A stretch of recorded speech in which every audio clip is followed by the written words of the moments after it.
आज श्वेत पत्र महिलाओं के मुद्दों पर, और एक ऐसे राज्य से जहां पर 46% जो मतदाता है वो महिला है, वो निर्णायक है, वो ये तय करती हैं कि वोट किसे देना है, ये उनके हिसाब से हो।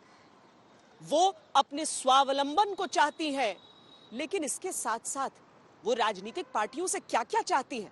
उत्तर प्रदेश में महिला वोटरों पर पेश है श्वेत पत्र।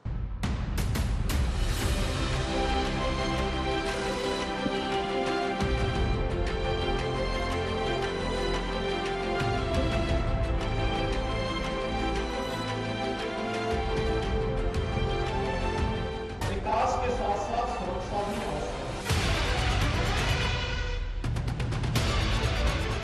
हर बेटी को, हर बहन को सुरक्षा की पूरी गारंटी दे सके, उनके सम्मान की गारंटी दे सके और उनके स्वावलंबन के लिए कुछ अलग से नए कार्यक्रम को आगे बढ़ा सके।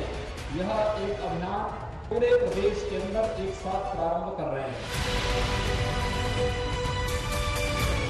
बालिकाएं भर्ती होंगी, स्वयं अपने पैरों पर खड़ी होंगी और समाज को सुरक्षा की गारंटी भी देगी।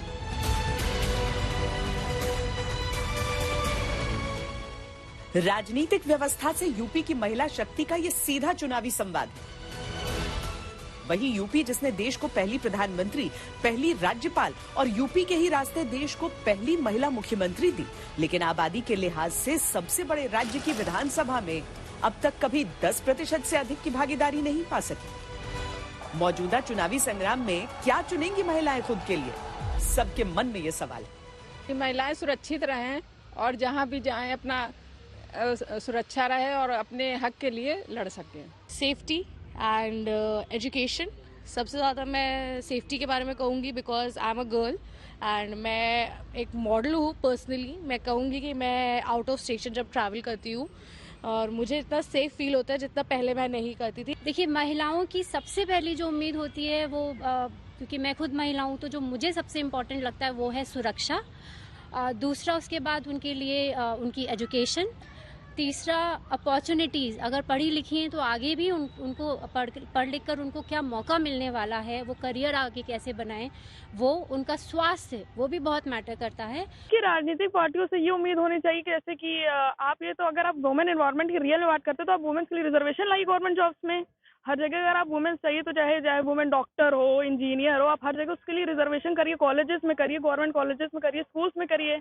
अगर आप रियल में वुमेन्स की एम्पावरमेंट करें तो आप ये सब चीजें करिए। आप चुनावी मुद्दे में आपको क्यों आ जाती हैं? 1 साल के अंदर ही महिलाएं क्यों आ जाती हैं? अच्छी अनुशासन हो, अच्छी सरकार हो जो महिलाओं को समझे, जो महिलाओं को समझने की पूरी कोशिश करके महिलाएं चाहती क्या हैं। किस क्लास में पढ़ रही हो? 6th क्लास में पढ़ रहे हैं और हम लोग के यहाँ 1.5 साल से लाइट नहीं है तो हर साल जी हम लोग तो फिर ये ऑनलाइन पढ़ाई कैसे हो पाती है अगर लाइट नहीं कर पा रहे थे हम लोग हर साल।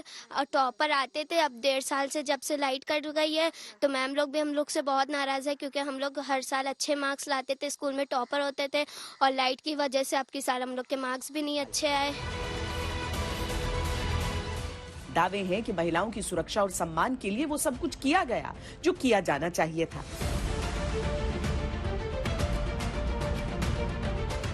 हमारी सरकार आई तो हमने सौदों पर लगाम कसते हुए एंटी रोमियो स्क्वाड का गठन करके बहन बेटियों की सुरक्षा को सुनिश्चित किया। वादे हैं कि हम सत्ता में आए तो वो सब ठीक कर देंगे, जो सत्तासीन सरकार ने नहीं किया।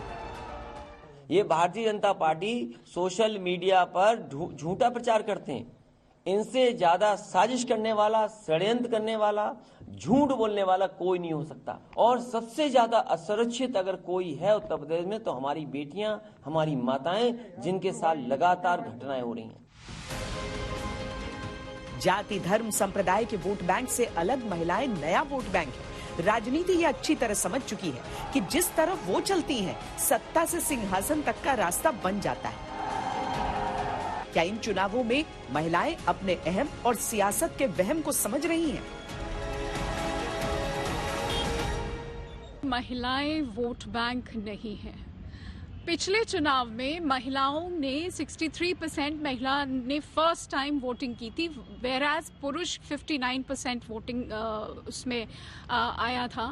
तो मैं ये समझती हूँ कि महिलाएं वोट बैंक नहीं है। आज महिला सशक्त है, वो जान चुकी है कि उसके राइट्स क्या हैं और वो धीरे धीरे आगे बढ़ रही है। इलेक्शन से पहले सबको लेडीज याद आती है, वुमेन एम्पावरमेंट की बातें आती है, ऐसे तो कभी किसी को याद नहीं आता।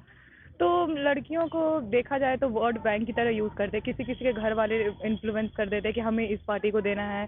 कि जब चुनाव आता तब महिलाओं का मुद्दा उठाया जाता है कि महिलाएं आगे बढ़ रही हैं, महिलाओं के लिए ये कर रहे हैं, महिलाओं के लिए वो कर रहे हैं, लेकिन ऐसा कुछ होता नहीं है। क्योंकि तभी तो कुछ ना कुछ निकलता है, योजनाएं महिलाएं के लिए ज्यादा ही, अब महिला इसमें टूटती भी हैं ज्यादा, उसके बाद कहाँ महिलाएं का देखभाल होता है, बताइए। ये जो सोच है बिल्कुल गलत है कि महिलाएं सिर्फ वोट बैंक बन के रह गई, ये बहुत गलत सोच है। अगर आप सोचते हैं कि सिर्फ महिलाओं को अगर आप वोट बैंक की तरह ट्रीट करते तो बिल्कुल नहीं, वोट के लिए नहीं, हर टाइम लड़कियां आगे रही हैं, लेडीज हमेशा आगे रहती हैं। वोट बैंक बनकर रह गई हैं, ये तो उनका मानना है। जो महिलाओं के लिए कुछ करते नहीं, सिर्फ तभी उनको याद करते हैं जब वोट की उनको ज़रूरत होती है।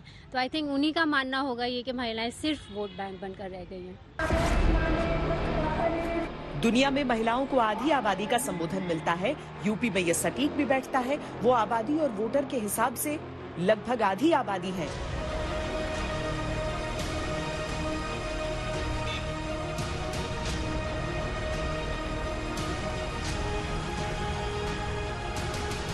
चुनावी मुद्दों के नारों में उनके नारों की गूंज अलग से और ऊंची सुनाई देगी।